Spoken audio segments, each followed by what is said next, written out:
Hello friends, good morning. कैसे हैं आप सब? उम्मीद करता हूं बहुत ही अच्छे और शानदार होंगे। आज हम लोग स्टार्ट करेंगे सीटेट की तीसरी क्लास और आज की क्लास में हम लोग बात करेंगे स्थानीय मान और जातीय मान की। एक चीज़ समझ लीजिएगा, पीछे की जो दो वीडियो हों उन्हें भी आप कंप्लीट देख लीजिए और जो तीसरी वीडियो आज जो आई है आप लोगों के सामने स्थानीय मान और जातीय मान की, इस वीडियो को कंप्लीट जरूर देखिएगा क्योंकि यहाँ से आपके लिए दो प्रश्न 100% मिलने वाले हैं। ठीक है, दो प्रश्न आपको 100% मिलेंगे। यकीन उस दिन कीजिएगा जिस दिन क्वेश्चन आपको पेपर में मिले। ठीक है, क्यों? क्योंकि एक क्वेश्चन आपको कंटेंट में आएगा, जो 15 और 15 के दो क्वेश्चन होते हैं, कंटेंट वाले 15 और 15 पेडागोजी के। एक हल करने वाला होगा और एक क्वेश्चन होगा इसका पेडागोजी में। ठीक है, यहाँ से दो प्रश्न हर साल आते हैं, एक क्वेश्चन हल करने वाला और एक क्वेश्चन पेडागोजी में आता है। वहाँ भी यही आंसर होता है कि बच्चे को स्थानीय मान की समझ नहीं है। ठीक है, तो दो क्वेश्चन आप क्लियर कर लेंगे। एक क्वेश्चन आज क्लियर करेंगे हम लोग इसी वीडियो में और एक क्वेश्चन क्लियर करेंगे जब पेडागोजी की वीडियो बनाऊंगा, तब आपको बताऊंगा कि एक क्वेश्चन यहाँ से आएगा। तो इस वीडियो को आप लोग कंप्लीट जरूर देखिएगा। चलिए शुरुआत करते हैं। सबसे पहली चीज़ है कि स्थानीय मान क्या होता है। ठीक है, स्थानीय मान आप लोगों ने कक्षा 3, 4, 5 की किताब में पढ़ा होगा, लेकिन आपको याद नहीं है। इसे हम इंग्लिश में कहते हैं प्लेस वैल्यू। प्लेस वैल्यू की मतलब होता है स्थान के अनुसार मान। ठीक है, किसी भी संख्या का अगर नोट करना चाहें तो नोट भी कर सकते हैं। किसी भी संख्या का स्थान के अनुसार उसका मान, स्थान के अनुसार उसका मान क्या कहलाता है? स्थानीय मान कहलाता है। ठीक है, ये तो हो गई आपकी परिभाषा। ठीक, इसके साथ में आपको कम से कम पिछले 10-20 क्वेश्चन ऐसे करवा दूंगा जो पिछले परीक्षाओं में आपको पूछे गए हैं। ठीक है, किसी भी संख्या का स्थान के अनुसार उसका मान क्या कहलाता है? स्थानीय मान कहलाता है। फॉर एग्जाम्पल के लिए मैं लिख दूं एक संख्या 23,645। ठीक है, 23,645। अगर आपसे पूछे कि इसमें 3 का स्थानीय मान, क्वेश्चन ऐसे ही आएगा कि 23,645 में 3 का स्थानीय मान बताइए। 3 का स्थानीय मान बताइए। यहां आपसे 3 का स्थानीय मान पूछा गया है, जबकि मैं आपको सभी संख्याओं का स्थानीय मान निकालना बता दूंगा। आपके लिए पता होना चाहिए बेसिकली चीज़ें जो मैंने आपको पिछले वीडियो में बताई थी कि इसे हम क्या कहते हैं? इकाई, ये है दहाई, ये सैकड़ा, ये हजार और ये 10,000। इकाई को हमेशा 1 से गुणा करते हैं, दहाई के लिए 10 से गुणा करते हैं, सैकड़ा को 100 से गुणा करते हैं, हजार के लिए, ठीक है, 1000 से गुणा करते हैं और 10,000 के लिए 10,000 से गुणा करते हैं। तो दो मेथड है बेसिकली, या तो गुणा वाला मेथड लगा लीजिए या सिंपल सा आसान सी ट्रिक लगा लीजिए। क्या होता है अगर हमें 3 का स्थानीय मान ज्ञात करना है? ठीक है, तो सबसे पहले मैं स्टार्टिंग से बता दे रहा हूँ। यदि आपको 5 का स्थानीय मान निकालना है तो 5 के नीचे 5 लिख लो और 5 के आगे देखो कितने अंक हैं। जितने अंक होंगे उतने हम शून्य लगा लेंगे। तो 5 के आगे कोई अंक है? नहीं है। तो कोई अंक नहीं है तो कोई भी शून्य नहीं लगाएंगे, यानी कि 5 का स्थानीय मान 5 ही रहेगा। अगर हम 4 का स्थानीय मान निकालना चाहते हैं तो 4 के नीचे 4 लिखेंगे और उसके आगे जितनी संख्याएं हैं उतने शून्य लगा लेंगे। तो 4 के आगे केवल एक संख्या है, वो है 5, तो एक संख्या है तो एक जीरो लगा लिया, यानी कि 4 का स्थानीय मान कितना होगा? 40 होगा। ठीक है, इसी तरह से अगर आप 6 का स्थानीय मान निकालना चाहते हैं तो 6 लिखेंगे और 6 के आगे दो संख्याएं हैं तो यहाँ पे 2 जीरो लगा लेंगे, यानी कि 6 का स्थानीय मान कितना हो गया? 600 हो गया। ऐसे ही बच्चा आप 3 का स्थानीय मान निकालेंगे तो 3 के नीचे 3 लिखेंगे और 3 के आगे कितनी संख्याएं हैं? 1, 2, 3, यानी कि 1, 2, 3 जीरो लगा लेंगे तो 3 का स्थानीय मान होगा 3000। इसी तरह से यदि आपको 2 का स्थानीय मान निकालना है तो 2 के नीचे 2 लिखेंगे और इसके आगे 1, 2, 3, 4 संख्या हैं तो 1, 2, 3, 4 शून्य लगा लेंगे। तो ये हो गया 2 का स्थानीय मान, जिसे हम लोग प्लेस वैल्यू कहते हैं। Place value. ठीक है, ये बात हो गई स्थानीय मान की। अब हम लोग बात करेंगे जातीय मान की। जातीय मान क्या होता है? ठीक है, जातीय मान क्या होता है? देखिए, जातीय मान के कई सारे नाम हैं, इन्हें भी आप याद कर लीजिए। जातीय मान को हम लोग अंकीय मान भी कहते हैं। ठीक है, जातीय मान को अंकीय मान भी कहते हैं। जातीय मान का तीसरा नाम एक और होता है अंकित मान। ठीक, अंकित मान, इसे हम अंकित मान भी कहते हैं, ये भी जातीय मान का ही नाम होता है। ठीक है, और एक चौथा नाम होता है इसका वास्तविक मान। वास्तविक मान ये भी इसी का नाम होता है, और इंग्लिश में हम इसे कहेंगे तो कहेंगे फेस वैल्यू। ठीक है, अब फेस वैल्यू का मतलब ये होता है किसी के चेहरे की वैल्यू, यही कहोगे फेस वैल्यू? नहीं, देखिए आप कहीं भी बैठे हों, जैसा आपका चेहरा है वो वैसा ही रहेगा, चाहे आप 1000 लोगों की भीड़ में चले जाएं और चाहे 10 लोगों की भीड़ में चले जाएं। आप किसी भी जाति वर्ग के हैं तो आप किसी भी जाति वर्ग में बैठेंगे जाके, लेकिन रहेंगे उसी जाति वर्ग के जिस जाति वर्ग के आप हैं। यही सिस्टम ठीक लागू होता है संख्याओं के ऊपर। यदि संख्या किसी भी वर्ग की है तो वो उसी वर्ग की रहेगी, या जो भी संख्या है वो वही रहेगी, उसे चाहे आप कहीं भी उठा के रख दो। ठीक है, यानी कि किसी भी संख्या का जो जातीय मान होता है वह उसका वास्तविक मान होता है। ठीक है, किसी भी संख्या का जो जातीय मान होता है वह उसका वास्तविक मान होता है। फॉर एग्जाम्पल के लिए मैं आपको बता दूं कि अगर क्वेश्चन आ जाए 26,743 में 7 का जातीय मान बताइए। 7 का जातीय मान बताइए। अब देखो इन्होंने तो पूछा है कि 26,743 में 7 का जातीय मान बताइए, मैं आपको सभी संख्याओं का जातीय मान बता दूंगा। अगर क्वेश्चन आए, कुछ भी क्वेश्चन आए, अगर देखो पहली संख्या हमारी 3 है, 7 का जातीय मान जो है वो 7 ही रहेगा, क्योंकि 7 यहाँ रखा है, वो कहीं भी रखा हो कोई फर्क नहीं पड़ता है। ठीक है, 4 का जातीय मान 4 ही रहेगा, 3 का जातीय मान 3 ही रहेगा, और 2 का जातीय मान 2 ही रहेगा। यानी कि संख्या की वैल्यू ही उसका जातीय मान कहलाती है।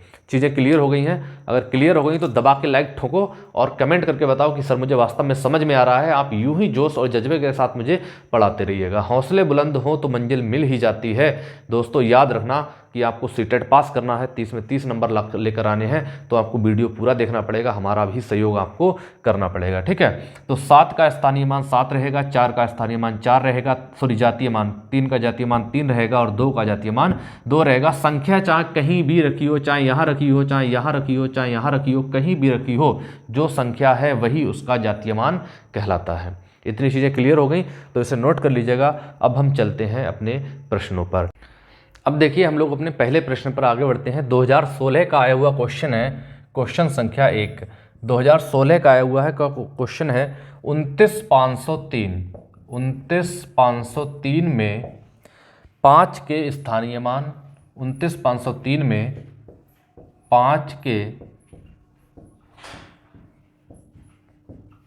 स्थानीय मान तथा 32,071 में 7 के जातीय मान, ठीक है, 7 के जातीय मान में अंतर ज्ञात कीजिए, अंतर ज्ञात कीजिए। ठीक है, और पहला ऑप्शन दिया हुआ है वहाँ पे 430, ठीक, दूसरा ऑप्शन दिया है 493, तीसरा ऑप्शन दिया है 2, और चौथा ऑप्शन है वहाँ पे 43। ठीक है, आपको ये क्वेश्चन करना है। प्रश्न 2016 का आया हुआ है और हर साल पेपर में एक क्वेश्चन जरूर आता है कि 29,503 में 5 के स्थानीय मान, 5 का हमें स्थानीय मान निकालना है, और 32,771 में 7 का जातीय मान निकालना है। तो 29,503 में 5 का स्थानीय मान निकालेंगे तो संख्या थी हमारी 29,503। 5 का स्थानीय मान निकालेंगे तो 5 के नीचे 5 लिख लेंगे, और 2 अंक हैं तो 2 जीरो लगा लेंगे, यानी कि 5 का स्थानीय मान 500 हो गया, और 32,071 में 7 का जातीय मान 7 ही रहेगा। मैंने आपको बताया जातीय मान हमेशा उसका वास्तविक मान होता है, वही कहीं भी हो। ठीक है, अब हमें निकालना है दोनों का अंतर, हमें अंतर ज्ञात करना है, तो हम 500 में से 7 घटा देंगे तो अंतर आ जाएगा 493। ठीक है, यानी कि सेकंड वाला ऑप्शन हमारा बिल्कुल करेक्ट आंसर है। ठीक है, हम क्वेश्चन संख्या 2 पर आगे बढ़ते हैं, आप लोग इसे नोट कर लीजिए। ठीक है, क्वेश्चन संख्या हमारा 2 आता है, ये 2016 का फरवरी में ही सेकंड पेपर हुआ था, उस समय का क्वेश्चन है। ठीक है, क्वेश्चन है कि यदि देखिए पहले वर्ष में 2 बार सीटेट का एग्ज़ाम होता था, अब तो मुश्किल से 1 बार हो पा रहा है। तो यदि 15 क्वेश्चन है, यदि 15,201 में 5 का स्थानीय मान, में 5 का स्थानीय मान प्लस 2659 में 6 का स्थानीय मान, हाँ, बराबर 6 का स्थानीय मान बराबर 7 गुणा डॉट डॉट है, तो रिक्त स्थान भरिए। ये क्वेश्चन था और वहाँ पे पहला जो ऑप्शन दिया हुआ है वो दिया हुआ है 90, दूसरा ऑप्शन है 900, तीसरा ऑप्शन है 80 और चौथा ऑप्शन था 800।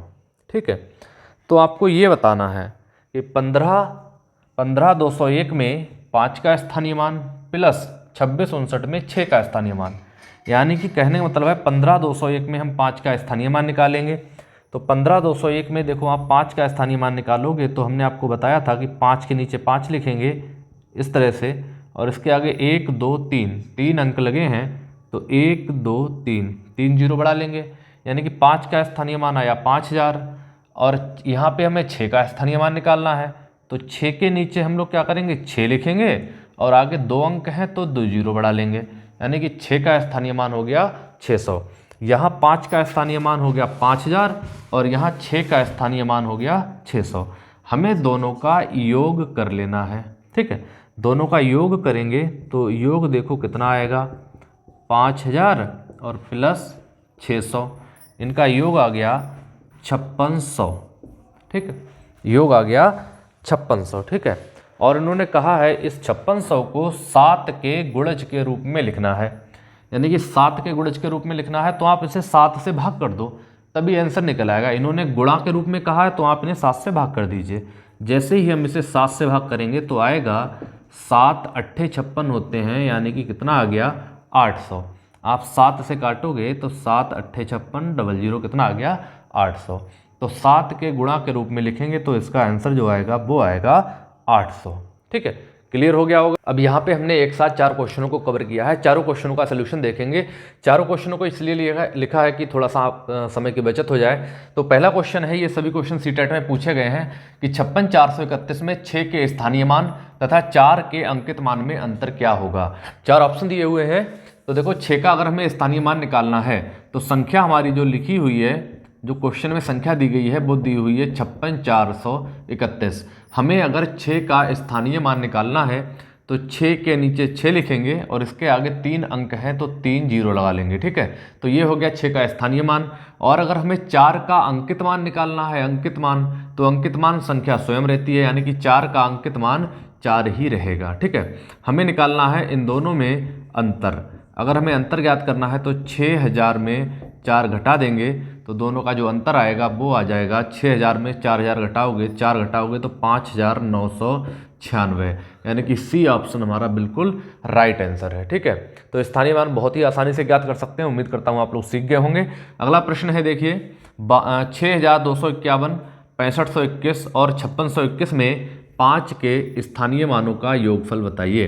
तो सभी संख्याओं में हमें 5 का स्थानीय मान ही निकालना है, यानी कि 6251 में अगर आप 5 का स्थानीय मान निकालेंगे तो 5 के नीचे 5 लिख के 0, यानी कि 50 आएगा।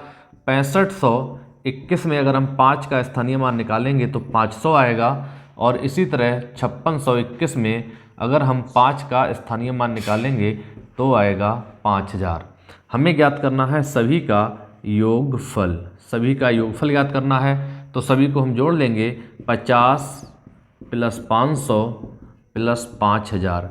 इन सब का जोड़ करोगे तो 5000 में 500 जोड़ोगे 5500 हो जाएगा, 5500 में 50 जोड़ोगे तो आंसर आएगा 5550। ठीक है, यानी कि सी ऑप्शन हमारा बिल्कुल राइट आंसर है। उम्मीद करता हूँ एकदम क्लियर से समझ में आ गया होगा। ठीक है, इसके बाद अगला क्वेश्चन देख लेते हैं हम लोग। अगला प्रश्न है हमारा 35,362 में 5 के स्थानीय मान तथा इसके यानी कि इसी के 5 के अंकित मान में क्या अंतर है। ठीक है, तो 5 का स्थानीय मान हमें निकालना है। संख्या हमारी ये लिखी हुई है 35,362। तो 5 का स्थानीय मान निकालना चाहते हो तो 5 के ऊपर 5 लिख लो और 1 2 3 तीन संख्याएं हैं तो 1 2 3 जीरो लगा लिए। ठीक है, यानी कि 5 का जो स्थानीय मान हो गया वो हो गया 5,000, क्योंकि ये इकाई दाई सैकड़ा हज़ार पे है। हज़ार में हम 1000 से गुणा करेंगे 5 को तो हो जाएगा 5,000 तथा इसके अंकित मान में। और 5 का ही अगर अंकित मान निकालोगे अंकित मान तो वो भी 5 ही आएगा। हमें निकालना है इनका अंतर।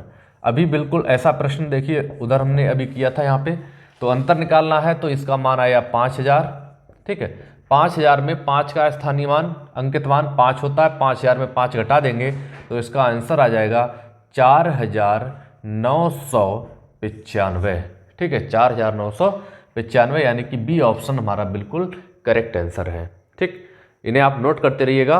और स्थानीय मान से संबंधित क्वेश्चंस आपको कक्षा 3, कक्षा 4 और 5 की किताबों में मिल जाएंगे, वहाँ से स्थानीय मान के क्वेश्चन लगाइए। ठीक है, एनसीईआरटी की सभी बुक्स में आपको मिल जाएंगे 3, 4, 5 की, तो वहाँ से लगा लीजिए। बहुत ही आसान प्रश्न है, 1 नंबर बिल्कुल आपको कम मेहनत में मिल जाएगा। तो अगले प्रश्न की तरफ बढ़ते हैं। अगला प्रश्न है हमारा 70,560 में 5 और 6 के स्थानीय मानों का गुणनफल बताइए। 5 और 6 के स्थानीय मानों का गुणनफल बताइए। तो हमें 70 संख्या जो हमारी दी हुई है वो है 70,560। अगर हम इसमें 5 का स्थानीय मान निकालें तो 5 के नीचे 5 लिखेंगे और 5 के आगे 1 1 2 अंक हैं तो 2 जीरो लगा लिए। ठीक है, और 6 का स्थानीय मान निकालेंगे तो 6 लिखेंगे और 6 के आगे 1 जीरो है यानी कि 1 जीरो लगा लेंगे। हमें ज्ञात करना है इनका गुणनफल। ठीक है, हमें इनका गुणनफल निकालना है यानी कि 500 गुणा 60। इनकी अगर हम गुणा करेंगे तो 5 छक्का होते हैं 30, 1 2 3 जीरो आ गए यानी कि गुणा आई 30,000। ऑप्शन संख्या सी हमारा बिल्कुल करेक्ट आंसर है। ठीक है, यहाँ पे 3 प्रश्न 4 प्रश्न थे ये। इसके बाद हम लोग आगे बढ़ते हैं, इन्हें आप लोग नोट कर लीजिए कॉपी पर। अब हम लोग थोड़ा सा आगे बढ़ते हैं, क्वेश्चनों में थोड़ी स्पेशलिटी लेकर आते हैं। स्पेशलिटी लाने का मतलब ये है कि अभी तक हम लोग जो क्वेश्चंस पढ़ रहे थे वो एकदम नॉर्मल क्वेश्चन थे, जिनमें हमें स्थानीय मान और जातीय मान ज्ञात करना होता था, उनकी हम गुणा ज्ञात करते थे, उनका योगफल ज्ञात करते थे या फिर उनका अंतर ज्ञात करते थे। ठीक है, अब थोड़ा सा स्पेशल क्वेश्चन इस तरीके से आएगा, जैसे कोई संख्या दे दी उन्होंने, संख्या ये दे दी, ये भी क्वेश्चन आया हुआ है 1362.056 में 3 का स्थानीय मान बताइए। ठीक है, प्रश्न आ गया 1362.056 में 3 का स्थानीय मान बताइए। तो 3 यहाँ पर ये लिखा हुआ है और यहाँ लगा हुआ है दशमलव। ठीक है, अब दशमलव वाली संख्याओं का स्थानीय मान किस तरह से हम लोग ज्ञात करते हैं ये बस थोड़ा सा आपको समझना है। ठीक है, दशमलव वाली संख्याओं में देखो, दशमलव एक बॉर्डर लाइन है, दशमलव के इधर वाली संख्याएं बिल्कुल अलग हैं और दशमलव के इधर वाली संख्याएं बिल्कुल अलग हैं। ठीक है, हमें अगर दशमलव वाली संख्याओं में किसी भी संख्या का स्थानीय मान निकालना है तो मैं यहाँ आपको लिख के बता देता हूँ। जैसे हमने संख्या लिख ली 1462.123। ठीक, अब इसमें आप एक चीज़ क्लियरली समझ लेना कि 1462.123 लिखा है तो दशमलव के बाद अगर पहली संख्या आती है, ठीक है, दशमलव के बाद पहली संख्या आती है तो हम इसे कहते हैं दशांक। अब पेपर में दशमलव वाली संख्याओं का स्थानीय मान निकालने के लिए 2 तरह से आएगा, या तो वो सीधे कह देंगे कि 3 का स्थानीय मान बताइए, तो आप इस पूरी संख्या में 3 केवल यहाँ आया है तो इस 3 का स्थानीय मान आप निकाल देंगे।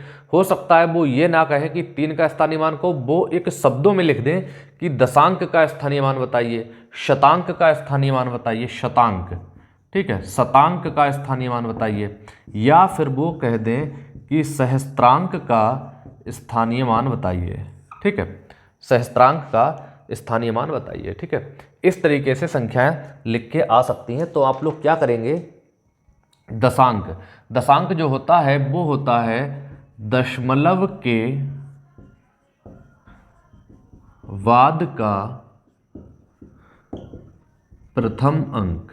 ठीक, दशांक हम कहते हैं दशमलव के बाद के प्रथम अंक को, यानी कि दशमलव के बाद जो पहला अंक आया है वो आया है 1, तो ये 1 क्या कहलाएगा, ये दशांक कहलाएगा। इस 1 को हम कहेंगे दशांक। ठीक, तो दशांक का अगर आपको स्थानीय मान निकालना है तो आप उसे 10 से भाग कर देंगे, यानी कि इस 1 का स्थानीय मान निकालेंगे तो 1/10 आएगा। बस यही आंसर है। तो हो सकता है ऑप्शन आपको 1/10 के रूप में मिल जाए। अगर ये नहीं मिलता है तो 10 से भाग करेंगे तो 0.1 आएगा, तो फिर ये वाला आपको आंसर मिल जाएगा। ठीक है, इसके बाद आप बात करते हैं हम शतांक की। तो जो शतांक होता है वो होता है दशमलव के बाद का दूसरा अंक। ठीक है, बाद का द्वितीय अंक। ठीक है, दशमलव के बाद का अगर द्वितीय अंक है तो उसे हम दशांक शतांक कहते हैं। जैसे यहाँ पे 2 लिखा हुआ है, तो जो 2 है ये कहलाएगा शतांक, क्योंकि ये दूसरा अंक है, इसे हम कहेंगे शतांक। दशमलव के बाद का दूसरा अंक शतांक कहलाता है। और शतांक का अगर हमें स्थानीय मान निकालना है तो हम लिखेंगे 2/100। शतांक का मतलब 100 से भाग करना। तो आंसर आपका ये वाला भी ठीक है, और या आप नीचे 100 से भाग करेंगे तो 2 अंकों के बाद दशमलव लगेगा 0.02, ये वाला भी आंसर आपका बिल्कुल राइट है। ठीक है, इसके बाद हमने तीसरी चीज़ आपको बताई थी सहस्त्रांक। ठीक, सहस्त्रांक क्या होता है, दशमलव के बाद का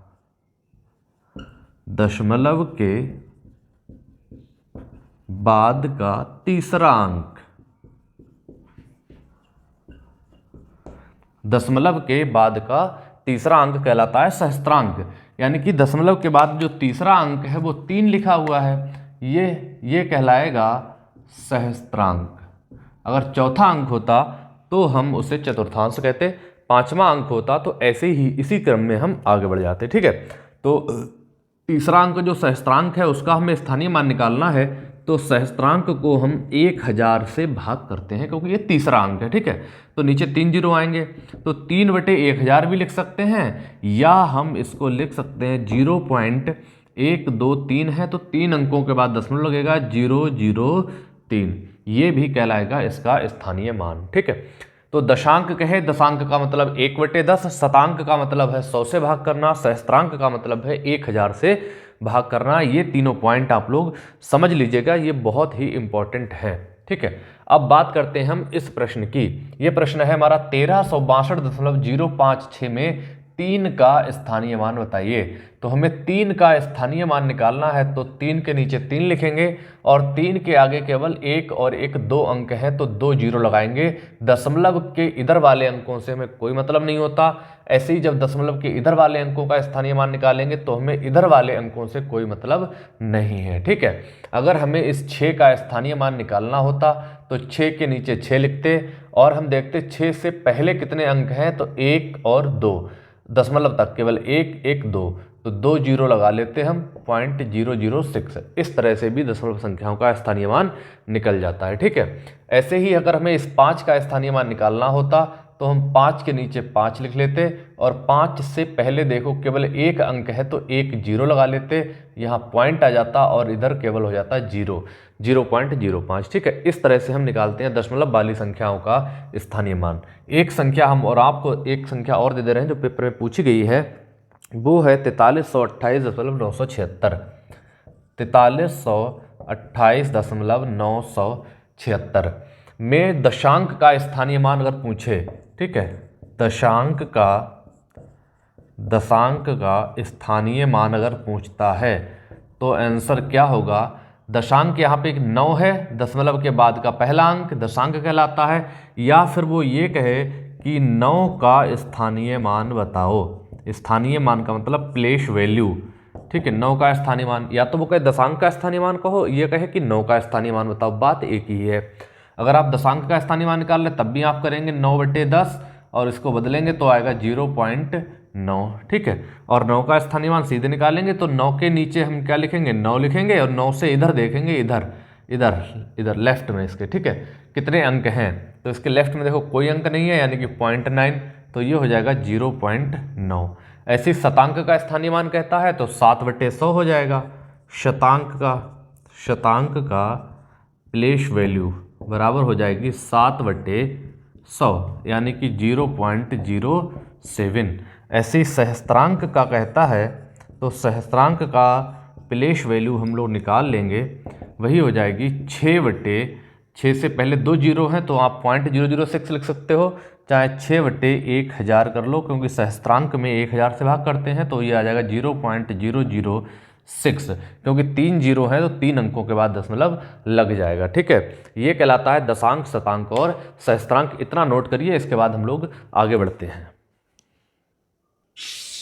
इसके बाद स्थानीय मान में 3 पॉइंट्स और पढ़ने हैं जो पेपर में पूछे जाते हैं और वहाँ से क्वेश्चन आना बहुत ही ज़्यादा लाजमी है, यानी कि बहुत ज़्यादा महत्वपूर्ण है। उसमें पहला पॉइंट है आपका बीजांक। ठीक है, बीजांक क्या होता है? देखिए बहुत ही छोटी छोटी चीज़ें आती हैं सीटेट में और जो अंदर की चीज़ें होती हैं हमें पता नहीं होती हैं। ठीक है, बीजांक क्या होता है? बीजांक वह संख्या होती है जिसका योग कितना होता है? 10 होता है, जिसे हम आसानी से लिख सकते हैं। जैसे हम यूँ कह सकते हैं कि अगर कोई संख्या दी हुई है तो संख्या के सभी अंकों का योग, संख्या के सभी अंकों का योग क्या कहलाता है? बीजांक कहलाता है।